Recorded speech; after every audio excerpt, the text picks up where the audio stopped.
saat hari kedatangannya. Karena hari kedatangannya itu ada di saat siksaan berat ada di muka bumi, ya. Jadi di sela-sela Tuhan berfirman, saya bertanya, Tuhan, apakah itu terjadi? Apakah itu harus terjadi? Saya bilang, Tuhan berfirman, firmanku digenapi. Karena memang itu telah tertulis ya dalam Wahyu pun ya. Kalau sampai genap jumlah orang-orang kudus yang akan teraniaya karena kesaksian akan aku, kata firman Tuhan ya. Itu Wahyu pasal keberapa itu? Nanti saya buka. Hari itu telah kuberitahukan bagimu sejak aku masih berdiri di bumi bersama dengan murid-muridku. Jadi aniaya besar itu, ya, siksaan itu, penderitaan itu Tuhan telah bukakan di saat dia masih ada di dalam bumi ini, di saat dia masih bersama-sama dengan murid-muridnya. Benar, benar. Ya, kita baca nanti dari Matius 24. Sampaikanlah, kata Tuhan, mereka harus teguh. Jadi kita harus teguh, ya. Sangkal diri. Sampaikanlah, harus sangkal diri supaya hatimu tidak terjerat. Tidak terjerat akan apa? Tidak terjerat akan pencobaan-pencobaan yang akan melanda bumi. Pencobaan itu kira-kira seperti apa, saudara? Apakah kesusahan? Ya. Pencobaan itu sesungguhnya tawaran-tawaran kenikmatan yang akan diberikan ke dalam dunia ini. Namun di dalam tawaran itu akan ditawarkan jikalau manusia itu harus menyatu di dalam sistem mereka, di dalam segala peraturan-peraturan yang akan mereka nyatakan. Ya. Nah, jadi pencobaan itu adalah tawaran-tawaran kenikmatan, ya. Apa iblis pernah menawarkan kesusahan? Ya. Tawaran kenikmatanlah yang diberikan kepada iblis. Faedahnya lah kesusahan. Coba kalau kita mengingat apa yang ditawarkan kepada Tuhan Yahusua itu sendiri, ya. Bahkan kerajaan di bumi ini, ya. Jadi di masa pencobaan besar itu, tawaran kenikmatan itu akan diberikan kepada umat manusia, ya. Satu contoh, ya. Kita akan disuruh menandatangani segala sesuatu peraturan, ya. Nah, apa yang akan disampaikan? Bisnismu akan bisa berjalan, ya. Semuanya akan bisa beres, bahkan semakin berkembang. Tanda tangani ini. Apa yang akan ditandatangani? Ya, di mana orang tidak bisa membeli dan menjual tanpa tanda itu. Di sanalah kita akan teruji, ya. Mana kita pilih? Kehilangan bisnis, kehilangan jabatan, kehilangan kekayaan, kehilangan nama, atau kehilangan kemuliaan Tuhan. Di saat engkau kehilangan bisnis, atau kehilangan nama, atau kehilangan harta, maka kita akan memperoleh kemuliaan Tuhan. Namun kita akan menderita selama kita ada di dalam bumi yang menawarkan ini. Oke, saya ulang lebih tepatnya. Dunia ini akan menawarkan kenikmatan, dunia ini akan menawarkan segala sesuatu, mengangkat kita secara jasmani. Namun, ya, di saat tawaran-tawaran itu ada, kita pun akan senang di dalam bumi ini. Kita akan sejahtera, ya. Namun kita akan kehilangan kemuliaan Tuhan dan kita akan kehilangan keselamatan, ya. Yang kedua, ya, kita kehilangan harta. Tadi yang pertama aku bilang kehilangan nggak ya? Oh, di saat kita menerima, ya. Yang kedua, di saat kita menolak tawaran itu, kita akan menderita di dalam dunia. Bahkan bisa sampai mati, ya, sampai dibunuh atau teraniaya di saat kita menolak itu semua. Namun, ya, di bumi kita akan tersiksa, teraniaya. Namun kita akan memperoleh hidup kekal. Mana yang kamu pilih? Ya. saya sarankan saudara kemarin itu tonton film The New World Order. Itu sebagai pelajaran untuk saudara. Tahun 2013. Karena banyak The New World Order tahun 2013 ya. Itu pembelajaran besar. Karena pada akhirnya anak-anak Tuhan yang setia juga teruji di sana ya. Jadi mana engkau pilih ya? Engkau memilih tersiksa di dalam dunia namun memperoleh hidup kekal, atau senang di dalam dunia, nikmat di dalam dunia namun engkau tidak beroleh keselamatan ya. Nah, itu menjadi pilihan besar. Jadi saya lanjut. Jadi Tuhan sudah memberitahukan segala sesuatunya di saat dia masih ada di dalam bumi ini ya.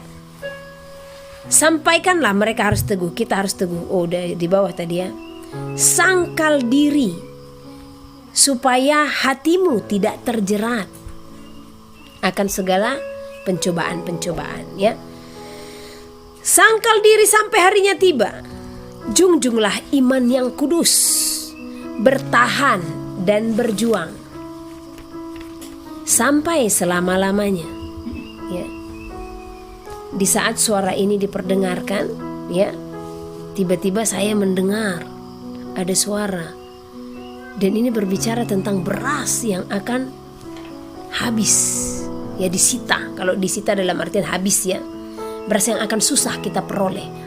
Jadi beras itu berbicara apa? Bahan makanan yang akan sulit kita peroleh ya. Nah, kemudian Tuhan berfirman setelah saya mendengar suara-suara itu ya, bahan makanan akan sulit diperoleh seperti itu. Berharaplah hanya kepada Elohim dengan segenap jiwamu. Jaminan keselamatan di dalamku, kata Tuhan. Hukum-hukumku diberitahukan, kebenaran dibukakan. Semua itu sebagai saksi atas seluruh bumi. Jadi kebenaran-kebenaran yang dibukakan terlebih di akhir zaman ini, itulah yang menjadi saksi yang menyelamatkanmu, kata firman Tuhan. Jadi di saat kebenaran itu dibukakan bagi engkau, ketahuilah itu adalah kesaksian atau saksi yang menyelamatkan ya. Hukum yang utama dan yang terutama, saksiku berdiri sebagai firmanku. Saksi yang berdiri sesuai dengan kebenaran sampai harinya tiba. Semua kesaksian itu berdiri di muka bumi. Saksi adalah firmanku, sampaikanlah firmanku menyelamatkan bumi. Ada clue di situ tentang saksi ya. Intinya saksi itu adalah firman Tuhan. Firman jadi manusia, diam di antara kita. Nah, Tuhan lagi berfirman, sekuat apapun mereka, aku Tuhan telah berfirman, pahlawan pun akan gentar. Jadi jangan engkau merasa hebat, jangan takut, jangan gentar, jangan terlalu gampang mengucapkan hal itu. Kenapa Tuhan berfirman, sekuat apapun mereka, aku Tuhan telah berfirman, pahlawan pun akan gentar. Nah, apakah dengan kalimat ini Tuhan atau Elohim mengukur kita tidak akan bisa kuat? Tidak.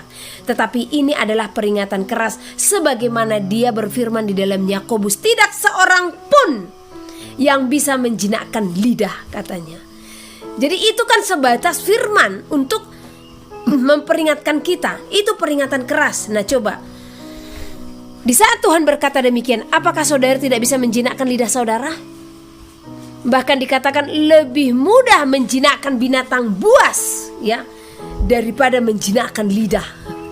Ngeri kan? Jadi firman itu sama dengan ini. Sekuat apapun mereka, aku Tuhan telah berfirman, pahlawan pun akan gentar. Jadi ini sebenarnya peringatan bagi kita supaya kita tidak merasa hebat, tidak merasa kuat, ya. Pahlawan di sini berbicara siapa? Orang-orang yang merasa kuat untuk menghadapi segala tantangan, segala badai, ya. Tetapi pahlawan pun gentar di saat masa itu akan terjadi, ya. Saya rasa banyak contoh-contoh yang kita lihat, ya, di saat orang kuat menganiaya, satu contoh, ya, dia sangat kuat, tetapi di saat dia teraniaya dia pun tidak kuat, kan gitu, ya. Nah, tetapi ini kandungan yang Tuhan sampaikan di sini supaya kita tidak merasa hebat. Jangan kita merasa jangan takut, ya.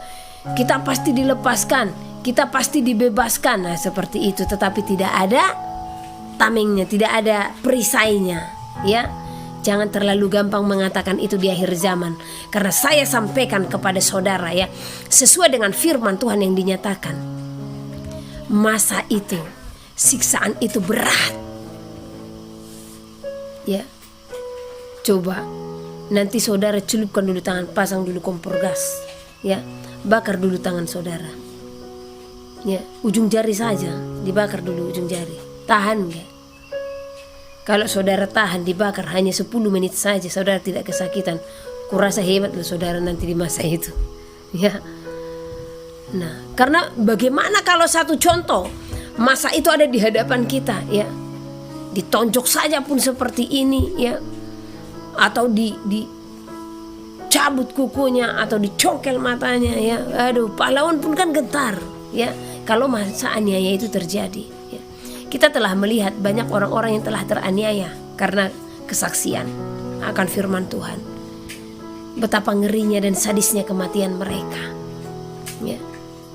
Tetapi sebagai anak-anak terang, kita pun harus mempersiapkan diri, karena ingat bagaimana ke-12 murid itu, mereka pun mati teraniaya, ya. Nah, jadi jangan merasa kamu kuat, jangan merasa kamu hebat, jangan merasa kamu mampu. Saya pernah sampaikan kepada seseorang, ya, di Sulawesi tentang bencana yang akan terjadi kalau nubuatan itu sudah digenapi, ya. Si ibu ini, ya, berserah seperti itu, ya. Tetapi saat itu Tuhan berfirman, apakah kamu kuat di saat hal itu terjadi? Sampai 3 kali itu. Sama seperti yang dikatakan kepada Petrus, ya kan? Petrus juga apa Tuhan katakan, apakah engkau mengasihiku? Oh iya Tuhan, ya, seolah-olah dia tidak bisa menyangkal Tuhan, tetapi pada akhirnya dia menyangkal juga, ya. Tuhan yang tahu kekuatan kemampuan kita. Sekalipun engkau merasa engkau berotot seperti pahlawan, ya, tetapi pahlawan pun gentar di saat masa itu. Jadi jangan merasa hebat, ya. Saksikanlah kepada mereka, kehancuran akan terjadi, ya. Kehancuran ini seperti apa, ya. Dan di sini juga nubuatan tentang wilayah-wilayah yang saya sampaikan beberapa minggu lalu kepada saudara, ya. Saya sudah baca itu, Samosir, Palu, Lombok, Jawa Tengah, Jawa Barat, Jawa Timur, Samarinda, Jabodetabek, Bali, Nusa Tenggara Timur, tanah bagian tengah Indonesia, ya, 10 wilayah Sulawesi dan Nusa Tenggara Barat, apa ini, Sumatera bagian utara, Sumatera bagian barat, ya, Barus, Nias, Sibolga, ya. Itu semua dinubuatkan terjadi goncangan, ya. Beberapa minggu lalu saya sampaikan ini, dan beberapa wilayah terjadi. Jadi jangan menantang-menantang, ya. Karena kan seringkali seperti itu, apalagi kan banyak orang ngupload video kita hanya ngambil pas di nubuatannya, di pengajarannya enggak. Makanya sampai ada orang yang bilang, ibu ini bernubuat terus nggak ada firman. Makanya saya bilang video ini yang tidak mencantumkan, karena video yang punya channel ini yang tidak mencantumkan, karena sesungguhnya di dalam setiap video kita itu ada firman, saya bilang. Jadi kan mereka kadang hanya mencomot pas nubuatannya. Nah, banyak di sana yang mencela, nggak ada terjadi, ya. Jelas kita tahu, ya, kita tidak senang ini terjadi.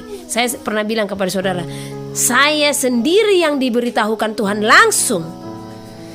Saya pun tidak menginginkan ini terjadi. Sebisa mungkin saya selalu berdoa, Tuhan tolong, Tuhan jangan terjadi. Makanya melihat Jawa Tengah seperti lautan air, ya.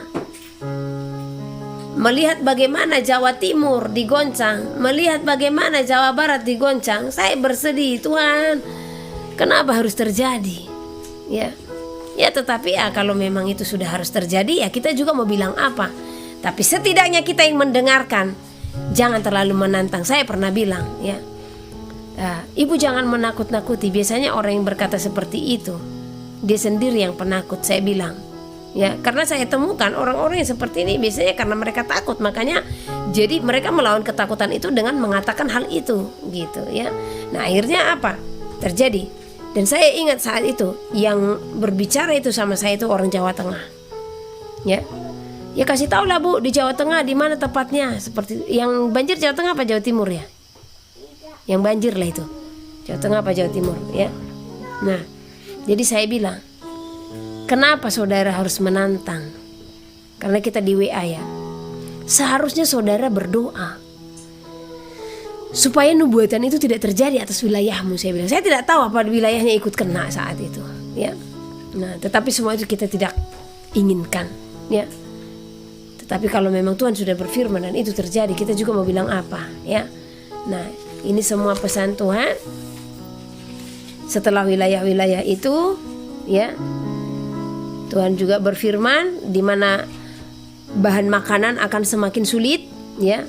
Beritahukanlah semuanya ini harus terjadi, sebab semua ini telah dinubuatkan sebelum adanya segala sesuatu di hadapanmu saat ini. Semua ini tergenapi sebagai penggenapan di mana kesesakan akan terjadi, kesusahan memenuhi seluruh bumi. Bersaksilah, sampaikanlah semuanya ini sebagai akhir dari semua yang ada, di mana sumber damai sejahtera berlalu dari muka bumi ini. Di sanalah hari-harimu semakin berat dan sukar. Di sanalah kesukaran di bumi akan terjadi ya. Jadi ini yang Tuhan sampaikan tanggal 27 Februari, di mana kita akan memasuki masa aniaya. Nah apakah masa aniaya itu akan dihadapi oleh anak-anak Tuhan ya? Saya akan buka dari Wahyu dulu ya.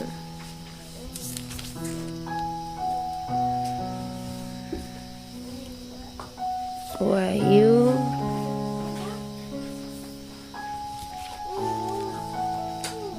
seperti yang saya lewatkan. Kita kembali ke Matius dulu ya.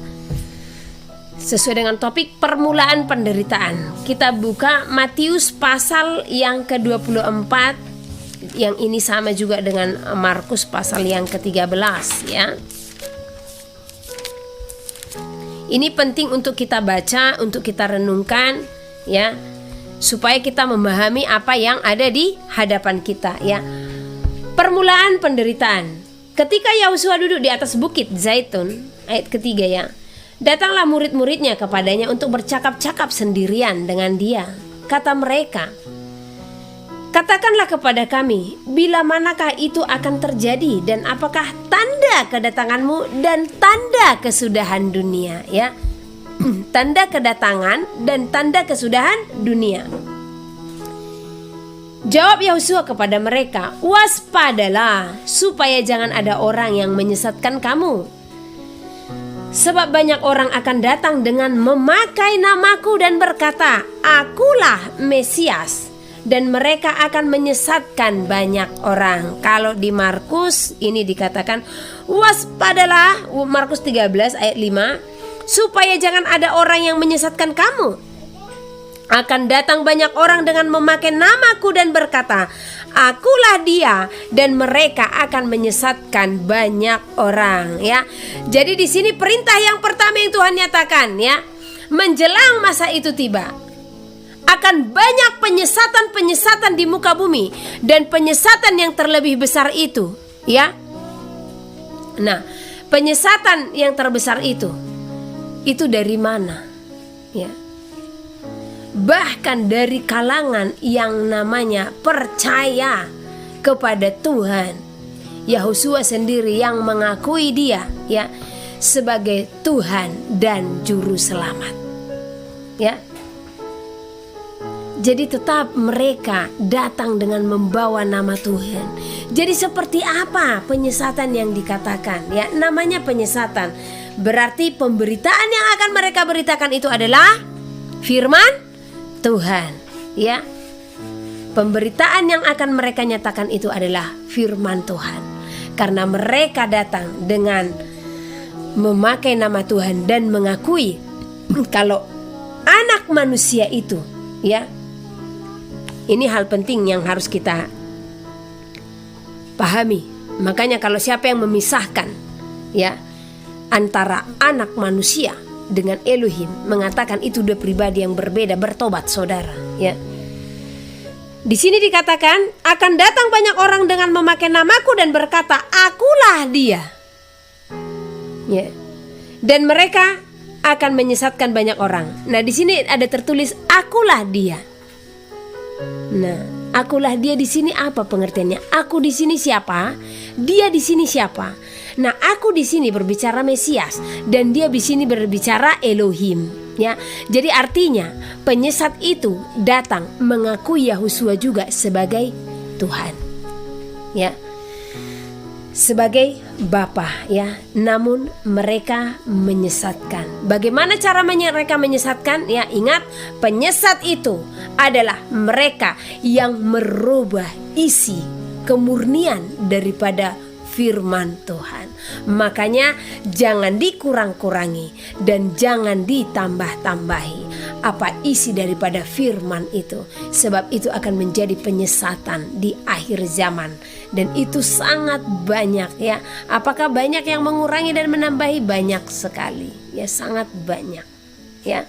Nah, inilah penyesat yang Tuhan katakan. Jadi ingat, ya, jangan biarkan dirimu tersesat atau disesatkan, ya, oleh penyesat-penyesat, ya. Kamu akan mendengar deru perang atau kabar-kabar tentang perang. Coba kita hubungkan dengan apa yang terjadi saat ini. Apakah kita telah mendengar banyak deru perang dan kabar-kabar tentang perang? Sudah, ya. Jadi makanya nonton berita itu jangan hanya nonton film-film doang, ya, film lucu-lucu atau apa. Kalau memang buka handphone, buka berita-berita penting. Ini deru perang sudah mulai dikumandangkan. Bangsa akan bangkit melawan bangsa. Ini mereka sudah mulai unjuk gigi ini, ya. Coba kita lihat, saya tidak bisa sebutkan nama di sini, ya. Antara bangsa-bangsa yang besar dengan yang perekonomian kuat, ya, dengan yang militernya kuat, segala macam, mereka sekarang sedang menonjolkan diri mereka, ya. Dan mereka sedang berlomba-lomba untuk menjadi yang berkuasa, ya, yang akan menyamakan dirinya sebagai Tuhan. Sebagai Tuhan dalam artian berkuasa, ya. Jadi orang-orang yang hendak berkuasa sedang berdiri di muka bumi ini, ya. Nah, jadi deru perang itu telah kita dengar. Kita lanjut, apalagi yang akan terjadi, ya. Namun berawas-awaslah, jangan kamu gelisah, sebab semuanya itu harus terjadi, tetapi itu belum kesudahannya, ya. Harus terjadi. Ngeri, ya. Tuhan telah bernubuat kalau itu harus terjadi, namun itu belum kesudahannya. Jadi kalaupun kita melihat ada perang, kalaupun kita melihat segala sesuatu kesusahan, ingatlah Tuhan telah nyatakan itu harus terjadi, namun itu belum kesudahannya. Jadi seperti apa nanti kesudahannya? Sebab bangsa akan bangkit melawan bangsa. Sudah dimulai, sudah. Kita melihat bangsa-bangsa yang sedang berperang sekarang. Makanya saya sampaikan kepada kita semua, jangan engkau merasa di zona nyaman, ya. Apakah bangsa kita ini aman? Saya katakan kita sedang tidak baik-baik saja, saudara. Dan banyak juga desas-desus yang kita dengarkan, ancaman-ancaman dari beberapa wilayah, bahkan yang mengancam untuk menguasai wilayah kita ini, ya. Saudara harus dengar itu, ya. Jadi kita tidak bisa mengungkapkan ini di sini, ya. Segera rumah doa sudah akan kelar. Kita akan zoom, ya. Di sana saya akan bukakan semua bangsa-bangsa ini siapa saya akan bukakan. Apalagi yang dikatakan, sebab bangsa akan bangkit melawan bangsa dan kerajaan melawan kerajaan. Akan ada kelaparan dan gempa bumi di berbagai tempat. Ya, apakah kelaparan sudah dimulai? Sudah. Saya ingat pimpinan negara kita tahun lalu, ya, dia berpidato bulan 9 kalau nggak salah, atau bulan 11 ya. Apa yang dipidatokan ya? Sebanyak berapa ratus juta yang dia katakan di seluruh dunia, sekitar 300-an juta ya. Saya tidak tahu kebenarannya, tetapi beliau yang berpidato ya, itu sudah terkena dampak kelaparan di seluruh penjuru bumi. Makanya di sana beliau katakan, mari semua ya bertani, katanya ya, bertani.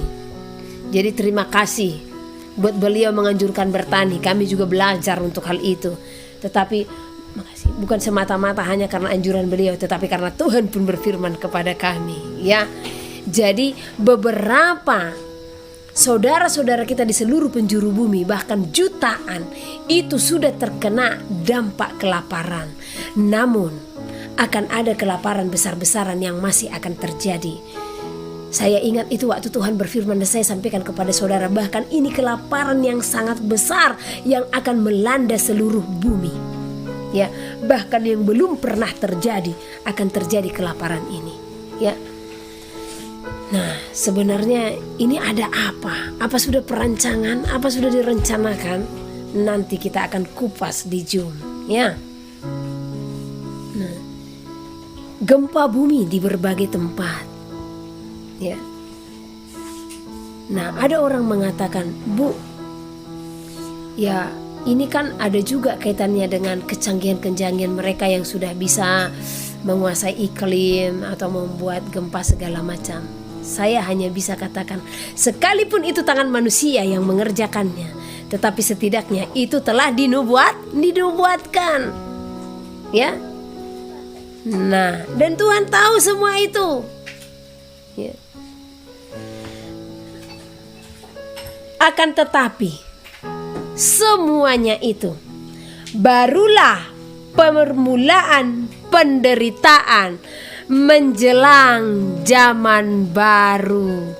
Nah, seperti apa zaman baru ini ya? New World Order ini seperti apa kira-kira nanti ya? Di mana tatanan dunia baru akan dikerjakan. Ya. Total kontrol juga akan dinyatakan. Ya. Pengontrolan penuh akan umat manusia ya. Inilah yang dikatakan zaman baru. Nah, zaman baru ini seperti apa saudara-saudara terkasih ya? Saudara harus pahami itu supaya saudara tidak tertinggal akan pemberitaan-pemberitaan, karena anak-anak terang akan tahu bila mana Tuannya akan datang. Tetapi bagi orang-orang gelap, kedatangan Tuhan itu bagi mereka seperti pencuri. Kenapa dikatakan demikian? Ya, karena anak-anak terang itu akan bisa menghubungkan segala musim dengan penggenapan firman. 2016 Tuhan menghampiri saya. 2016 dia selalu berbicara dan membukakan akan hal-hal yang rahasia ya, akan apa yang terjadi di muka bumi ini. Jadi jangan saudara berpikir banyak hal yang kami tahu itu dulunya itu dari mana, Roh Kudus yang langsung menyampaikan ya.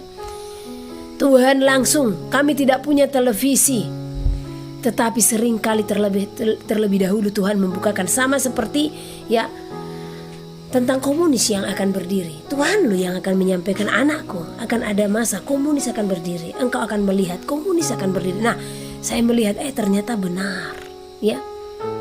Nah, bahkan 2016 Tuhan bukakan ada seseorang dan dialah pintu gerbang dari Sodom Gomora di muka bumi ini. Karena dialah yang memprakarsai dosa itu dihalalkan di bumi ini. Dan inilah awal kekacauan bumi ya. Nah, siapa itu? Saudara mungkin sudah tahu. Siapa yang menandatangani pertama sekali untuk menghalalkan LGBT?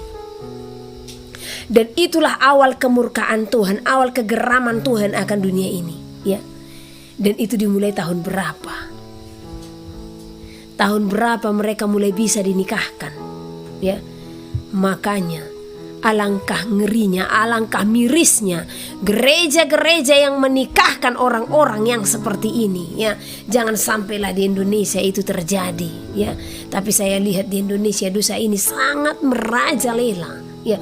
Dosa LGBT bahkan di gereja-gereja yang katanya hadiratnya kuat banyak kami temukan, ya. Saya tidak perlu untuk membongkar di mana-mana saja kami temukan, tetapi ini sangat banyak terjadi. Bahkan ada yang kami tahu antara gembalanya dengan wakil gembalanya, ya, antara sesama pelayan dengan pelayan, ya.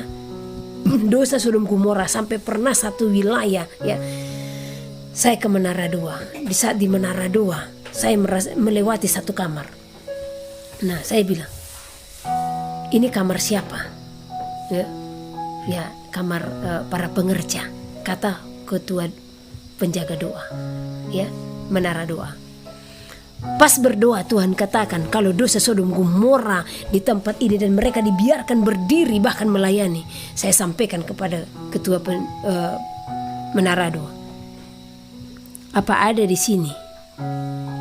Ya, secara roh dulu kalian mengenali, ada yang kalian curigai mereka itu terikat dosa LGBT. Saya bilang, ada, Bu. Mengapa kalian tidak berani menegur mereka? Karena kalau roh Tuhan penuh di dalam dirimu, kau tidak akan ada keraguan-raguan. Saya bilang, mengapa mereka masih diizinkan untuk melayani? Bahkan lebih ngerinya lagi, ada di gereja besar juga ini, ya, seorang ibu tiri dengan anak tirinya, ya. Bahkan ini sudah berusia 50 sekian tahun. Bahkan dia sudah menjadi pendoa di gereja itu puluhan tahun. Tetapi ini bisa tidak terbongkar, ya. Parah, oke, gereja tidak menikahkan yang seperti ini. Tetapi kenapa gereja tidak bisa menyenter yang seperti ini, tidak bisa melihat yang seperti ini, ya? Kenapa kacamata mereka buram melihat ini semua? Karena apa? Sudah kurangnya kepekaan daripada anak-anak Tuhan untuk melihat dosa-dosa yang ada di dalam gereja. Saya pernah sampaikan kepada seorang yang terlibat dosa LGBT, ya. Saat itu dia keluar dari gereja yang dulu pernah saya beribadah di sana hanya karena apa? Mereka ditegur dengan dosa LGBT-nya, ya. Akhirnya dia dengan pasangannya ini keluar. Nah, mereka beribadah di tempat lain. Dan saya tahu ini gereja besar di daerah saya ini, ya. Sampai saya bilang, katanya di gereja itu sangat luar biasa hadirat. Katanya di gereja itu sangat luar biasa kepekaan akan roh. Tetapi kenapa kalian berdua tidak bisa disenter? Kalau kalian berdua itu terikat dosa LGBT yang tidak terpisahkan. Bahkan karena dosa kalian keluar dari gereja sana, pergi ke gereja lain. Tetapi alangkah disayangkan, bahkan gereja besar itu pun tidak bisa melihat dosa-dosamu, saya bilang. Saya tembak langsung dia. Karena memang benar, ya. Sampai orang-orang tua pun dulu sudah dikumpulkan, ya, untuk memisahkan mereka, tetapi mereka tidak terpisah, ya. Bahkan ngerinya lagi, ya, yang menuntun saya sendiri, ya, bisa tidak dilihat oleh gereja itu kalau dia terikat dosa LGBT, ya. Bahkan sesuai dengan kesaksiannya, sudah banyak orang yang bersama-sama dengan dia. Wow, ya. Di mana kepekaan gereja-gereja di saat ini, ya? Kenapa dosa-dosa seperti ini tidak bisa disenter, ya? Bukan kita tidak mengasihi mereka, tetapi jangan tertutup mata kita untuk melihat dosa ini sehingga menghalalkan mereka untuk bersama-sama, ya. Beberapa waktu lalu kami ke daerah, maaf saya tidak bisa menyebutkan namanya, ya. Apa yang terjadi, ya? Kami tinggal di rumah seseorang. Ini baru kejadiannya, ya. Nah, saya tidak tahu, setiap kami tinggal di rumah seseorang, bahkan yang tidak kami kenal, pasti ada sesuatu yang akan Tuhan bukakan untuk keluarga itu, ya. Dan ternyata apa, saudara? Ibu ini hatinya sangat tulus, ya. Dan dia mengenalkan saya dengan beberapa orang. Dan ternyata beberapa orang ini terikat dengan dosa LGBT, ya. Dan itu Tuhan bukakan langsung. Karena saya langsung berbicara kepada mereka. Ini terlibat 3 orang. Saya bilang bahkan satunya ini, ya, dia itu dipakai untuk berkhotbah di mana-mana. Saya sampai bilang sama dia, berhenti untuk melakukan pekerjaan Tuhan. Ya.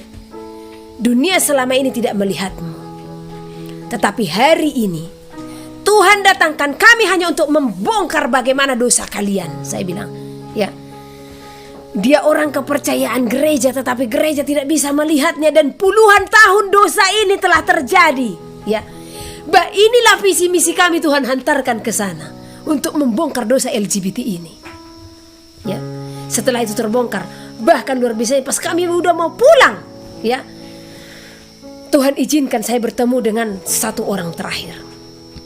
Dan tanpa perlawanan, dan dia pun akhirnya mengakui dan minta maaf. Ya. Jadi ibu ini tadi hanya sebagai media aku kenal dengan mereka. Ya. Bayangkan puluhan tahun dosa itu ada dan gereja tidak bisa menyenternya. Ada apa? Karena sudah kebanyakan gereja-gereja hanya memikirkan fasilitas, mengabaikan kualitas. Sudah banyak gereja-gereja yang hanya memikirkan uang, uang, dan uang. Ya. Sudah banyak para hamba-hamba yang katanya hamba Tuhan hanya memikirkan apa yang masuk ke perutnya untuk kelangsungan hidupnya. Akhirnya tertutup. Mau bagaimanapun jemaatnya dia tidak akan tahu. Saudara datang ke tempat ini, dibongkar semua. Ya. Mau saudara bersungut-sungut dalam hati, dibongkar semua. Ya. Jangankan dosa yang kelihatan, yang tidak kelihatan pun Tuhan bongkar di sini. Ya. Yang suami istri pun berbicara tidak enak di kamarnya, sekalipun telinga saya tidak mendengar, tapi Tuhan bukakan itu. Jadi tidak ada yang tersembunyi di sini. Ya. Itu karena apa? Kita benar-benar berpaut kepada Tuhan. Kita tidak ada memikirkan kekhawatiran akan dunia ini lagi. Ya. Makanya saya miris, Tuhan hantarkan ke sana kemari hanya untuk melihat dosa-dosa ini. Saya melihat, ya, ada yang katanya hamba Tuhan tetapi uang-uang saja dalam pikirannya. Sulit saya menemukan yang benar-benar murni sebagai hamba. Saya sering katakan kepada mereka, kalian siap gak kalau sekiranya ada yang mengutus kalian pergi ke NTT? Nggak ada dikasih uang segala macam. Aduh, mikirlah Bu, ini udah hamba Tuhan loh. Mikir, saya bilang, bagaimana dengan saya? Saya tidak melihat dia. Dia hanya berfirman, pergi ke sini, pergi ke sini, pergi ke sini. Nggak ada uang di tangan, saya bilang. Tapi saya percaya dia Tuhan. Buktinya bisa. Bahkan ketemu Bapak, saya bilang, bisa loh. Saya bisa kasih ATM saya sampai saya gituin. Ada enggak isinya itu? Saya bisa pulang dari sini atau tidak? Kalau secara daging, mungkin saya akan katakan enggak bisa karena enggak ada uang, saya bilang. Tetapi saya akan pulang dari sini dan Bapak akan mendengar. Bahkan saya masih berkeliling ke beberapa wilayah. Karena apa? Elohim yang memerintahkan. Jadi jangan Bapak pikir saya pergi kemana-mana itu diundang gereja, diundang siapa. Enggak ada yang mengundang saya. Tuhan yang memerintahkan pergi ke sana.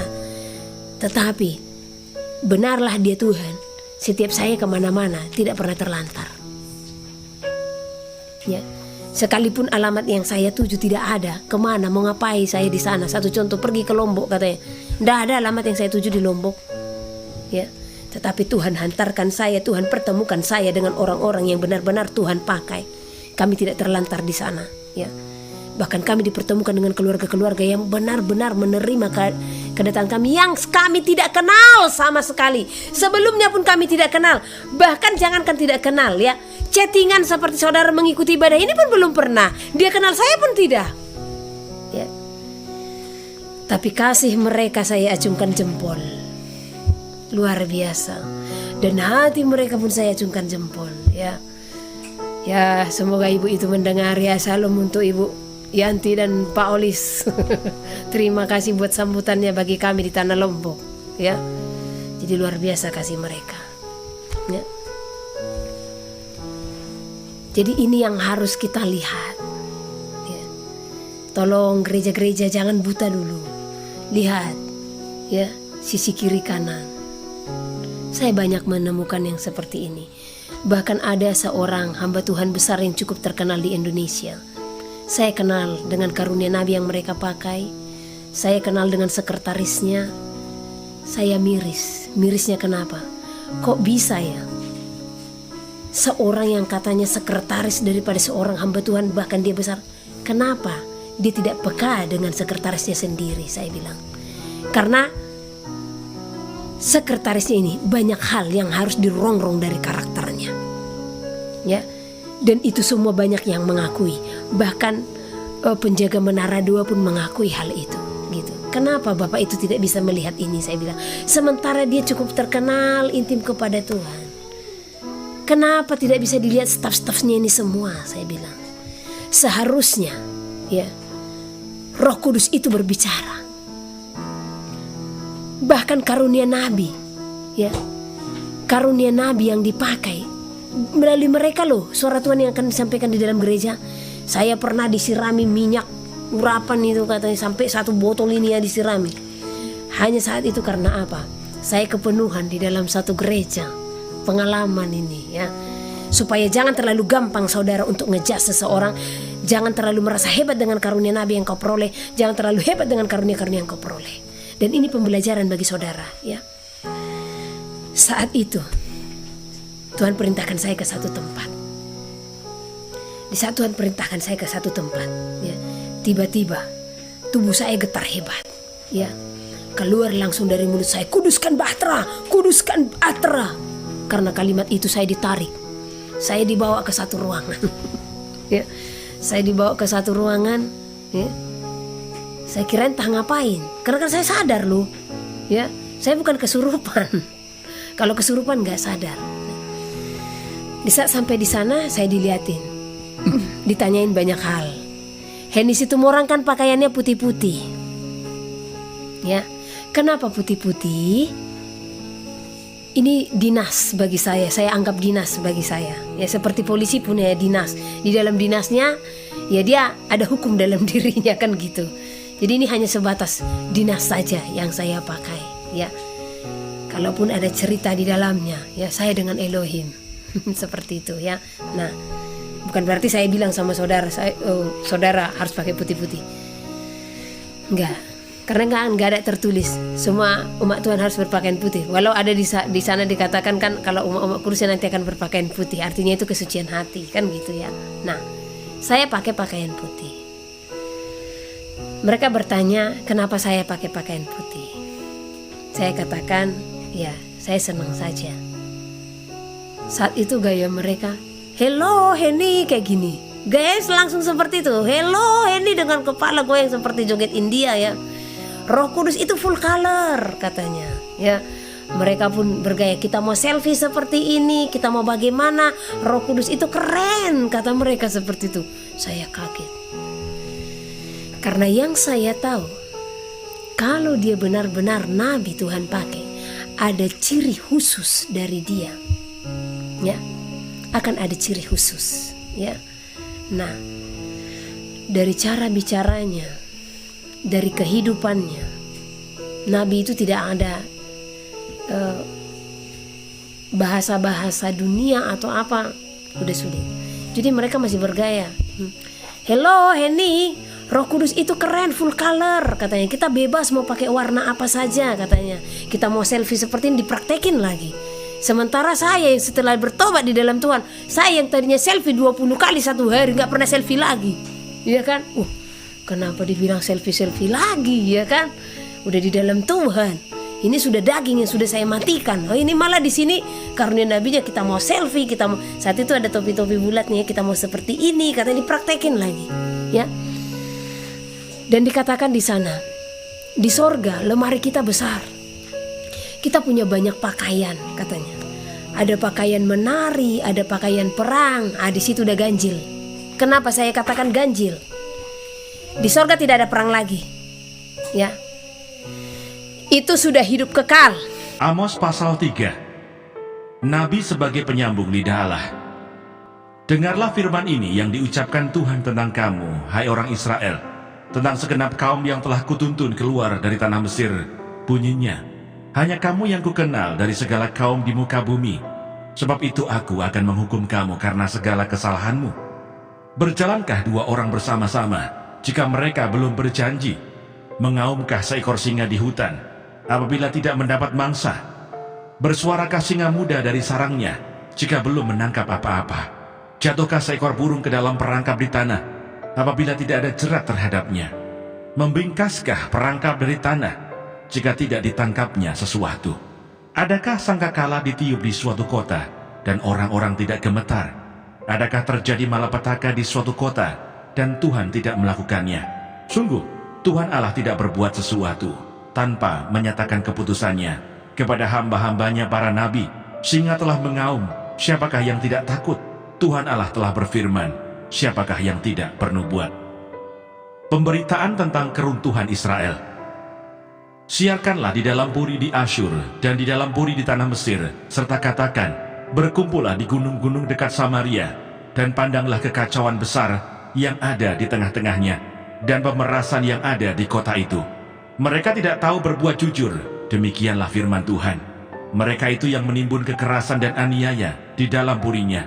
Sebab itu beginilah firman Tuhan Allah, musuh akan ada di sekeliling negeri, kekuatanmu akan ditanggalkannya daripadamu, dan purimu akan dijarahi. Beginilah firman Tuhan, seperti seorang gembala melepaskan dari mulut singa 2 tulang betis atau potongan telinga, demikianlah orang Israel yang diam di Samaria akan dilepaskan, seperti sebagian dari katil dan seperti sepenggal dari kaki balai-balai. Dengarlah dan peringatkanlah kaum keturunan Yakub, demikianlah firman Tuhan Allah, Allah semesta alam, bahwa pada waktu aku menghukum Israel karena perbuatan-perbuatannya yang jahat, aku akan melakukan hukuman kepada mesbah-mesbah Betel, sehingga tanduk-tanduk mesbah itu dipatahkan dan jatuh ke tanah. Aku akan merobohkan balai musim dingin beserta balai musim panas. Hancurlah rumah-rumah gading dan habislah rumah-rumah gedang. Demikianlah firman Tuhan.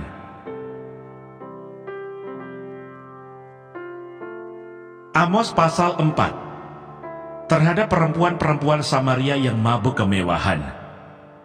Dengarlah firman ini, hai lembu-lembu Basan yang ada di gunung Samaria, yang memeras orang lemah, yang menginjak orang miskin, yang mengatakan kepada tuan-tuanmu, bawalah kemari supaya kita minum-minum. Tuhan Allah telah bersumpah demi kekudusannya, sesungguhnya akan datang masanya bagimu, bahwa kamu diangkat dengan kait, dan yang tertinggal di antara kamu dengan kail ikan. Kamu akan keluar melalui belahan tembok, masing-masing lurus ke depan, dan kamu akan diseret ke arah Hermon. Demikianlah firman Tuhan. Ibadah orang Israel adalah ibadah jahat. Datanglah ke Betel dan lakukanlah perbuatan jahat, ke Gilgal dan perhebatlah perbuatan jahat. Bawalah korban sembelihanmu pada waktu pagi, dan persembahan persepuluhanmu pada hari yang ketiga. Bakarlah korban syukur dari roti yang beragi, dan maklumkanlah persembahan-persembahan sukarela. Siarkanlah itu, sebab bukankah yang demikian kamu sukai, hai orang Israel? Demikianlah firman Tuhan Allah. Orang Israel tidak mau berbalik kepada Tuhan.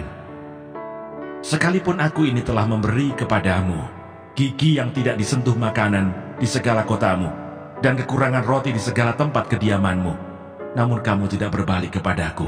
Demikianlah firman Tuhan. Aku pun telah menahan hujan daripadamu. Ketika 3 bulan lagi sebelum panen, aku menurunkan hujan ke atas kota yang satu, dan tidak menurunkan hujan ke atas kota yang lain. Ladang yang satu kehujanan, dan ladang yang tidak kena hujan menjadi kering. Penduduk 2-3 kota pergi terhuyung-huyung ke satu kota untuk minum air, tetapi mereka tidak menjadi puas. Namun kamu tidak berbalik kepadaku. Demikianlah firman Tuhan. Aku telah memukul kamu dengan hama dan penyakit gandum, telah melayukan taman-tamanmu dan kebun-kebun anggurmu, pohon-pohon ara dan pohon-pohon zaitunmu dimakan habis oleh belalang. Namun kamu tidak berbalik kepadaku. Demikianlah firman Tuhan. Aku telah melepas penyakit sampar ke antaramu, seperti kepada orang Mesir. Aku telah membunuh terunamu dengan pedang pada waktu kudamu dijarah. Aku telah membuat bau busuk perkemahanmu tercium oleh hidungmu. Namun kamu tidak berbalik kepadaku. Demikianlah firman Tuhan. Aku telah menjungkir balikan kota-kota di antara kamu, seperti Allah menjungkir balikan Sodom dan Gomora, sehingga kamu menjadi seperti puntung yang ditarik dari kebakaran. Namun kamu tidak berbalik kepadaku. Demikianlah firman Tuhan. Sebab itu demikianlah akan kulakukan kepadamu, hai Israel. Oleh karena aku akan melakukan yang demikian kepadamu, maka bersiaplah untuk bertemu dengan Allahmu, hai Israel. Sebab sesungguhnya Dia yang membentuk gunung-gunung dan menciptakan angin, yang memberitahukan kepada manusia apa yang dipikirkannya, yang membuat fajar dan kegelapan, dan yang berjejak di atas bukit-bukit bumi. Tuhan, Allah semesta alam, itulah namanya.